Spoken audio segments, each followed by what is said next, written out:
আসসালামু আলাইকুম গাইস। এখন তো রমজান মাস চলছে। সো রমজান মাসে আমি আপনাদেরকে একটা নিউ রেসিপি ট্রিক করতে দিচ্ছি। সো সেই ট্রিকটা আপনারা ফলো করে দেখবেন, এটি খেতে অনেক সুস্বাদু হবে। আমরা প্রথমে একটি জায়গাতে আমরা সয়াবিন এবং পেঁয়াজ দুটিকে একসাথে বেটে নিয়েছি।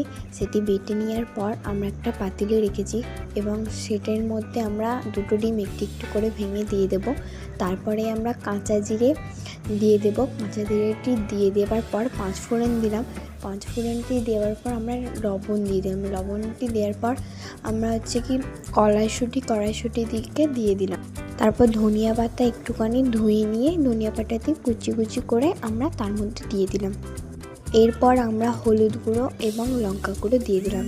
তারপর আমরা জিরে গুঁড়ো দিয়ে দিলাম।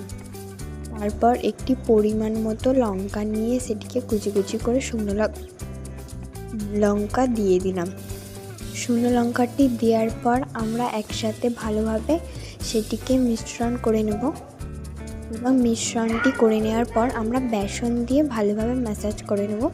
জিনিসটিকে ভালোভাবে মিশ্রণ করার পর আমরা একটি পাতিলে তেল গরম করতে দিয়েছিলাম। তেল গরম করার পর আমরা একটি একটি করে সেভ নিয়ে আমরা সেটিকে কড়াইয়ের মধ্যে দিয়ে দিলাম। কড়াইয়ের মধ্যে দেওয়ার পর আমরা ভালোভাবে সেটিকে নেড়ে চেড়ে ভালোভাবে ভেজে নেব। ভেজে নেওয়ার পর দেখুন একটি একটি করে একটা পাতিলে রাখছি। এরপর সেটিকে রাখার পর একটি পাতিতে রেখে নিলাম। এটাই হচ্ছে রমজান মাসের নিউ রেসিপি, আপনারা ফলো করতে পারেন এই রেসিপি।